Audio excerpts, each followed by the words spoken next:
To assalamu alaikum wa rahmatullahi wa barakatuh. Anoɓe e ndaroɓe shiri ɗum shiri barka.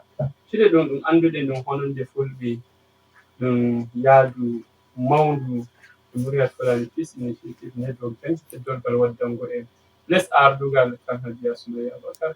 Barkama men e ɗum wakkati inde am bono ɗum Abubakar Ibrahim Kunga. Mi wayna on fata alheri kapto gonɗon e to nanguɗon shiriji ɗi ni ham Allah walluma en. Hande bono no anduɗen emin nodda yimɓe mawɓe ɓe wara ndaare kujeji feere.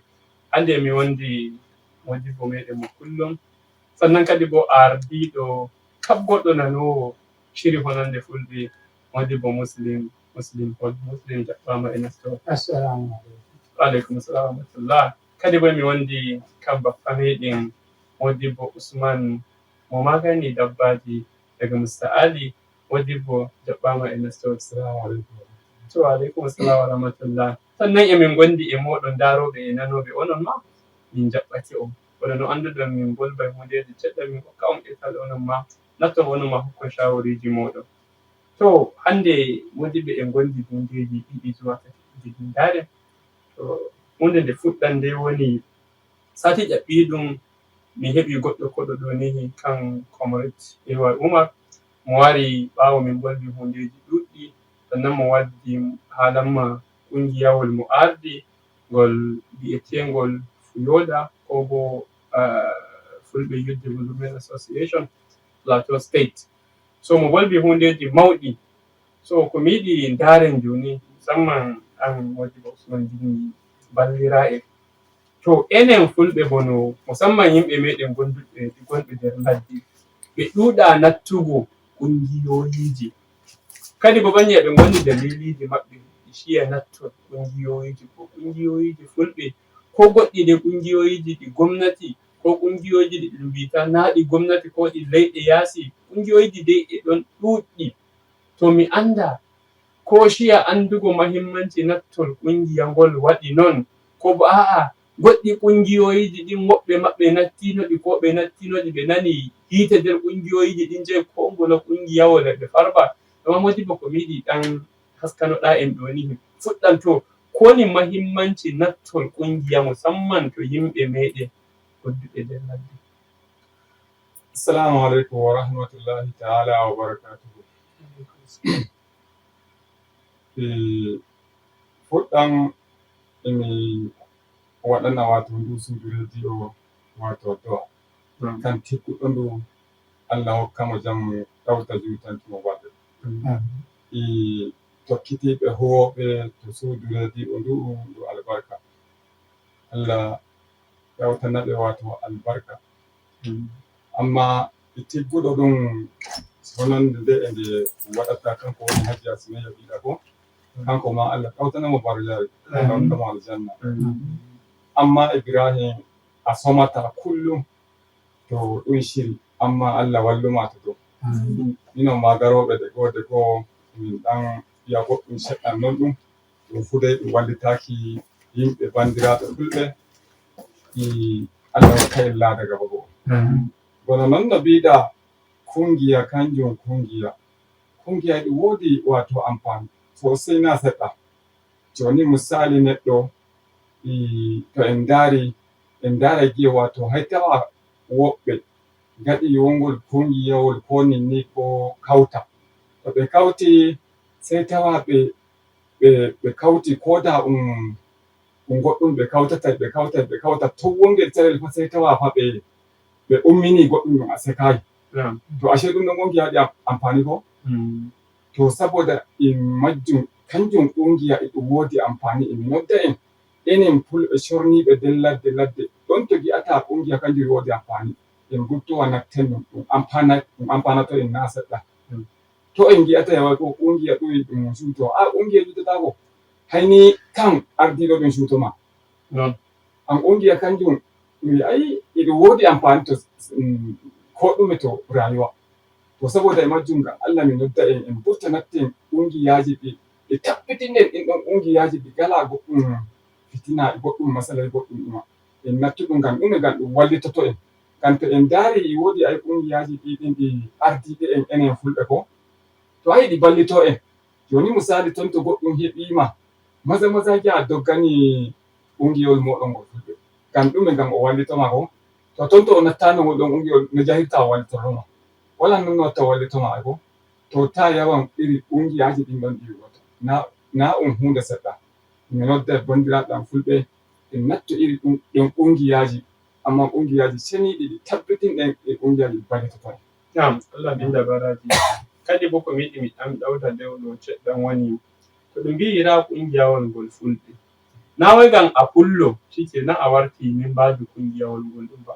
Kab goɗɗi ƙungiyoyiji daga dow mi yetti Allah Gabdan Kautal Hore Sufu Yoda kaɗum ewa en ɗum kab ngol ƙungiyawol ngol pullo ko fulɓe ko hewta fa garta membajo ƙungiyawol ngol ɗon fa to dole ma waɗi rijista e ƙungiyawol ngol ɗon akwai membership card ko ɗum hokkata so a darata ko kawai nder ladde ko to gonɗa mbiya daga mi pullo shikenan min ma ɗum membajo mi yetti Allah woni min ma ɗum membajo Gabdan woni min ma ɗum membajo Kautal Hore wonta ɗon ko min ma ɗum membajo Fuyoda wonɗon dole sai ma a yari hore maɗa to ƙungiyaji ɗin ɗon ɓe waɗanma rijista wanda ko goɗɗe kaɓe ummoyi ma inchallah ƙungiyaji ɗin ɗon ɗi nanta belɗum ballitirgo ma na ngam ƙungiya anda ka maɗa sai ma yande goɗɗum hunde ummoyi kawai ngara mbi'a rafa ko mi waɗana so ai ko ɗum waɗanma ɗon fu ta waɗai dace e to jaɗa ko to nattoyɗa to sai ngi'a ɗum heɓi akasi sai warta kab goɗɗi ƙungiyoyiji ɗin a joggiɗi so mi toro jomirawo walla en dow kan ɗon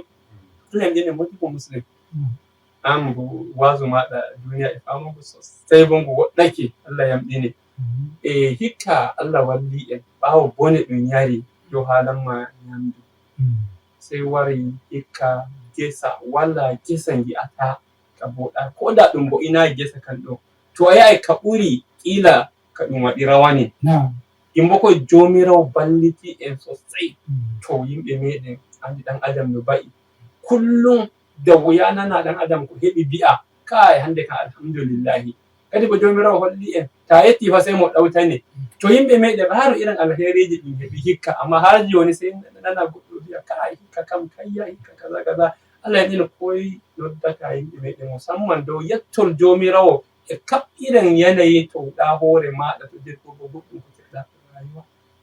Assalamu alaikum wa rahmatullah. Gaba ɗaya suji duniya inda in hina saura bandiraɓe. Gaskiya alhamdulillahi e iri yanayi hikka gaskiya ɗum bambantiri ko ɗume shekara kowa fe'i waɗi yi'i amfani da ɗum amma en notta jama'aji har ga Allah ɗon daroɓe e yaba neɗɗo bo ta yabi tasiji goɗɗum shekara ta fe'i leydi ndi a heɓata sabi e maka ko Allah hokkuma bo'inɗa to waɗan ɗum barka ta bimo dow maɗa rarata to a hottai a riskata ka saɗa sabi e maka risku kangu Allah wonta ɗum Allah bo hikka o yeddinani kowa heɓi albarka ɗum amma har e joni jama'aje fama gaɗa ka boytali o jettayi Allah kanɗum kabder majjere to gi Allah emi nodda en enen julɓe Allah en ɓeydu dodanago Allah hande ɗo remɗo duhu rawani to hikka sai nana en biya o remi 10 amma fa e non ɗon o yettayi Allah ne o yiɗi hande fa sembe fa Allah waddata jamu nduɗo Allah waddata risku nduɗo Allah hokkata kowa sabi e maka di Allah bandiraɓe fulɓe kowa ko remi fu toro Allah waɗa ɗum barka ina ta nani neɗɗo remi dubu ko 100 biya amma danen ɗum to kannon hina hala on tan duhu gota heɓi ɗum toni ɗum barka on ɗo ɗum ɓuri mo 100 on sabi e maka di Allah enen julɓe Allah to anduɗen fu en Allah e noddira en godi go imani ɓeyden imani e Allah so konko hokkata e miya konko bolba mi on ɗon gi Allah. Assalamu alaikum. Wa alaikum assalam da safi alkhairi wani Usman ɓe da wartugo to maɗa goɗɗum an modibo ɗon bo nder modiɓɓe gonɗuɗe geje ɗo ni nana wazoji mon sosai bo sukaɓe fama sosai to nasihaji ngaɗa ɗon so ngala noddol ɓeydata noddugo musamman bolboɓe ɗum nana ko shafi modiɓɓe e bashi ummoytoɗi har e ɗi ngaɗa wazu bo duniya fama jemmo ko hande wazu ngu fa ka wala hikima e no ɗum noddirta to wazu ngu fa to a waɗi wazu ma ko duniya fa boɗa fa so dai duniya fa ɓeyda doggugo ma ɓeyda doggugo wazu ngun ɓe ɓeyda kadi bonnago. Lasdine ko noddata musamman wazotoɓe irin hikkimaji haliɓe waɗa ka waɗugo amfani e maji har sukaɓe meɗen doggayɓe ɓe ngaɗa ka ɓandu mako. Assalamu alaikum warahmatullah. Kono non no mbiɗa Modibbo Ibrahim, jomirawo wi en udu ila sabili rabbuka bil hikmati wal mau'izati hasana wa jadilhum billati hiya ahsan. Ko jomirawo wi en noddu, ta nodday tagu noddumo nder hikima e dabare, amma ta noddirmo e kuɗol e goɗɗum. Joni misali ko ahan joni durata geroɗe, ko geroɗe ɗen no a duraɗe sey jaɗa koccoyɗa sawru jutunu ni a ƴettindu hay noddare anya ɗe addete ko ɗe ɓattatako ma. amma ta faɗɗanaɗe ñamindana a jogi tasawo ko goɗɗum hokkirtaɗe ñaki a yiɗe ɓaddete doggudu. To non yimɓe ma goni, ta nodday tagu hande ta yiɗi tagu ɓaddoma to ta huɗu ngam ta huɗimo o yi'atama a wodi mutunci daraja. amma ta noddimo bil hikmati wal mau'izati hasana, ko ta noddimo nder hikima sey tawa o wartori dow lawol gonɗon o tokkima non no giɗɗa. komi noddata ɗo kamɓe musamman ma bandiraɓe an matasa en tokoyɓe har mawɓe ɓen ma sheluɗo fu e muɗum to dow. ngam Allah emi toro en, neɗɗo hande ɗum rayuwa ɗum gi'eten wallahi Allah jomirawo o wi en summa la tus'alunna yawma idhin anin na'im. wallahi sey to ƴamima pat ko o waɗanma to ɓandu maɗa, ni'imomiji ɗi jomirawo waɗanma nyande lahira to ƴamima. sey to ƴamima nanki maɗa no nanirɗaki, sey to ƴamima yiki maɗa no gi'irɗaki, sey to ƴamima wolinde ma nde nde bolwuɗa nde, sey to ƴamima nde no noye bolwirɗa nde. ko ɗume wurti joni ɗo to gerotoɗen ɗo malaika e ɗon binda ɗum ma yalfizu min qawlin illa ladayhi raqibun atid. a wolwata hunde wurto ay ɗo windinde. annabijo Muhammad sallallahu alaihi wasallam o wi en koyɗeji meɗen, juuɗeji meɗen, noppiji meɗen e honduɗeji meɗen ɗi pumajji ɗi foɗana ɓandu azabte. to kañum min goo komi yiɗi mi nodda bandiraɓe am matasa en ɗo, ngam Allah en coɗɗitana wato lawol gonga.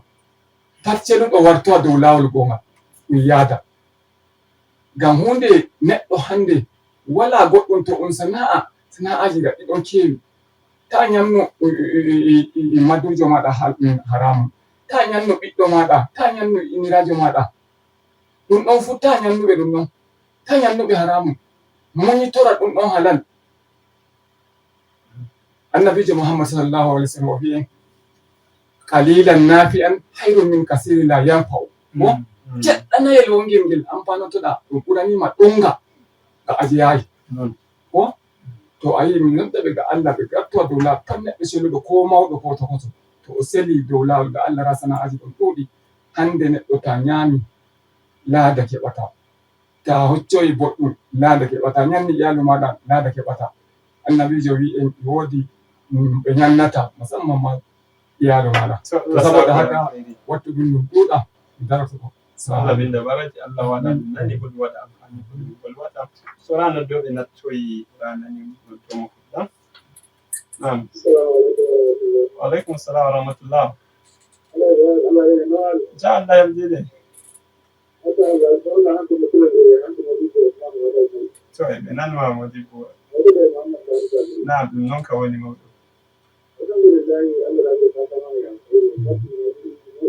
naam.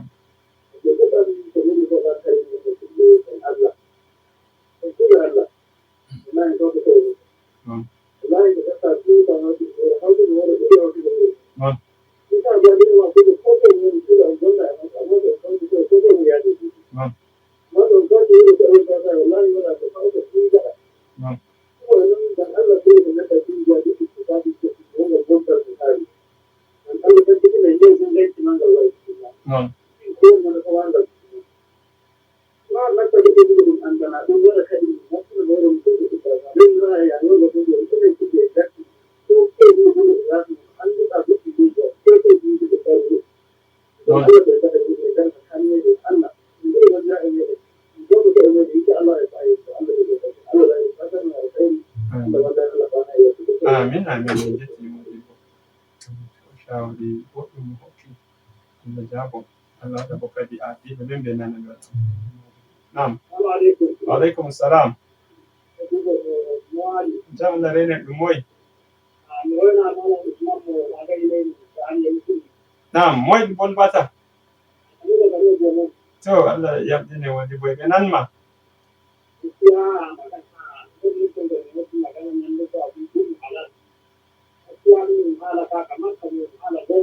Non. Non.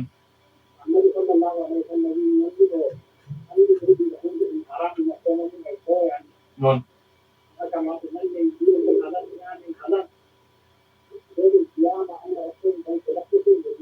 Amin amin. Amin ya Allah. Amin min gordata. To Allah sako alheri ranar domin su kadi. Naam.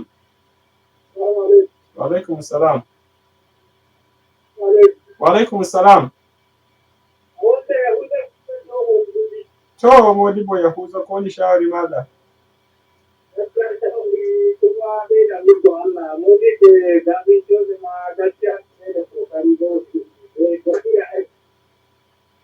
Naam. Amin amin Modibbo Yahuza. Amin amin amin. Amin amin ma kake. To shawari ma kun ɗon Allah jaabo ranar domin yeso. Naam. Alaikum salam. Modibbo Zubairu. Ja alhamdulillah ne lumo. To ɓe fu maɓɓe jam maɓɓe Zubairu daga Rikos. Ayya eftudande maɗa Zubairu. To e ɓe nanma e ɓe noto.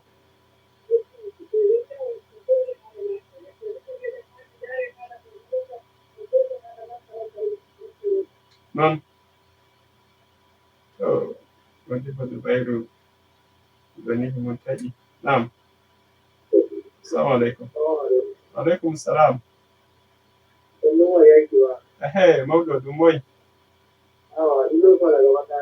To Modibbo Yunusa ko woni shawari maɗa?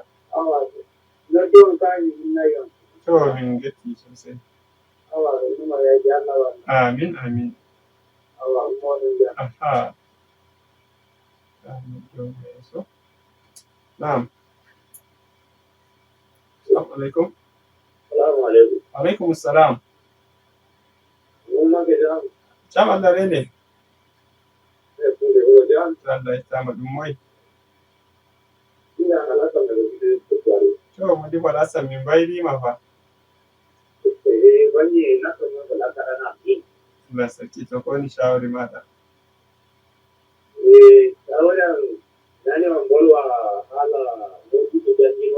Naam.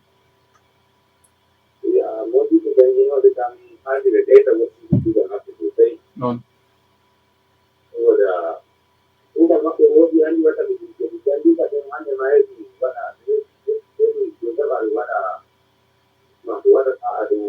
Ko ɗum jangata. Naam.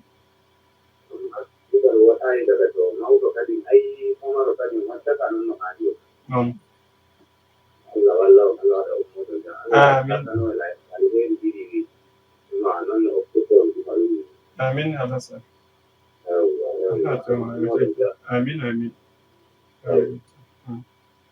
Allah inda baraji hanon ɗo yeso kadi. Assalamu alaikum. Alaikum salam. Jam Allah rene. Amin amin. A wartoyina ko goɗɗum moy? Yawwa ta Modibbo. Amin.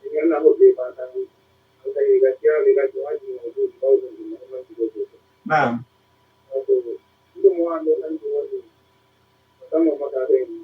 Naam. Non. Non.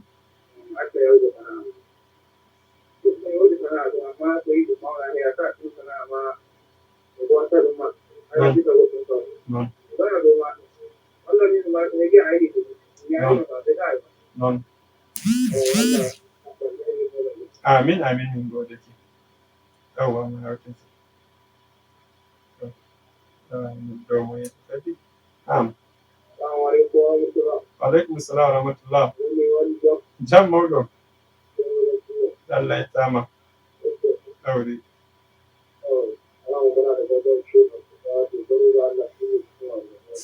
wannan haka yake ba shakka malam babawo lafiya kada ya farar gada to suna ji suna amsawa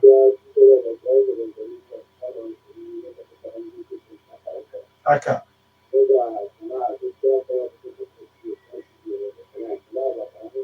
haka ne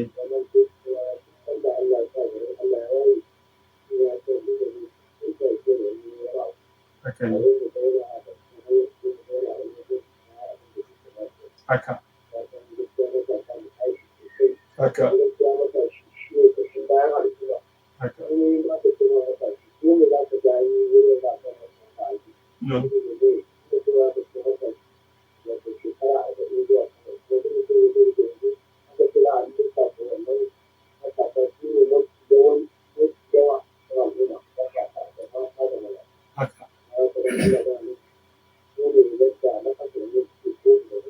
haka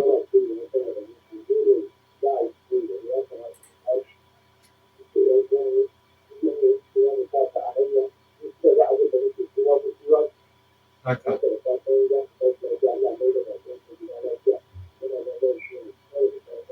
to Allah ya saka da alkhairi ya ba to wani muslim lokaci mai din yayi wani hala ma da kakace halan ka karshe do Allah saka nuna alheri gaskiya idan na yi saurara to sai shi rigin da dama ibin bonum malamin idan hasana idan sai kan ko yeri jam ibin bonum to Allah rayo bingel Umar gaskiya yoyi matasa indo ita sosai idan bakin shi gaba da har Allah waɗi julir da amin so dan da sola wata aiki matasa in ɗaya da bo hinnugo matasa in Allah saka mu kowa ya alheri ɗum moɗen jam kinna dañoɓe matasa inshallah to waje bo so imma irin makami ɗautata wannan no gaɗirta ɗum ma gaskiya Allah saka mu ma alheri in kamin ɗum kawai ɗautata warki gan da yake wata duda alhamdulillah Allah saka mu ma alheri idan ma kowa Allah kan lada iri ɗin suna amin amin assalamu alaikum wa rahmatullahi alaikum assalam to min ma tagare mi ɗaya da hindugo kan na noɓe musamman ko ɓe shawarwari to group ɗin WhatsApp wanda o fumo noon ma emin gayyato on to group ɗin ɗon e nanoɓe ɓe gaɗa keɓa waɗi joining group WhatsApp sai ɓe waɗa kokari kam gaɗo WhatsApp sai waɗa joining majum inchallah mi hokkay on number ɓawo to mi wari timmingol emi hinna kam Modibo Zubairu emo bolwayno nane wayare mako taɗi shawariji mi waɗa haala gonga emin nana belɗum majum Modibo Muhammad Jos South amma emin hinnuma Modibo Maria emin hinnuma amma Husna Umul Khairat on fuu moɗon emin hinna on emin waɗana on fata alheri emi hinna kan kawu an mo kullum mo seedata e nango programme ɗum kanko mai anguwajo bayan mainin wi'eteɗo Modibo Isa Waziri emi hinnuma emi hinna bandiraɓe meɗen fulɓe gababu ko toye ɓe woni to liggeyji meɗen ɗe jonde jangde keɗɗen en toro jomirawo ɓeyda jango en jaddade kadi bo bana no mbiwi on hami okka namba ɗum woni bono nihi namba WhatsApp amin 070 63 53 5177 ami ɗauta 070 63 53 5177 mi toro jomirawo walla en assalamu aleykum wa rahmatullah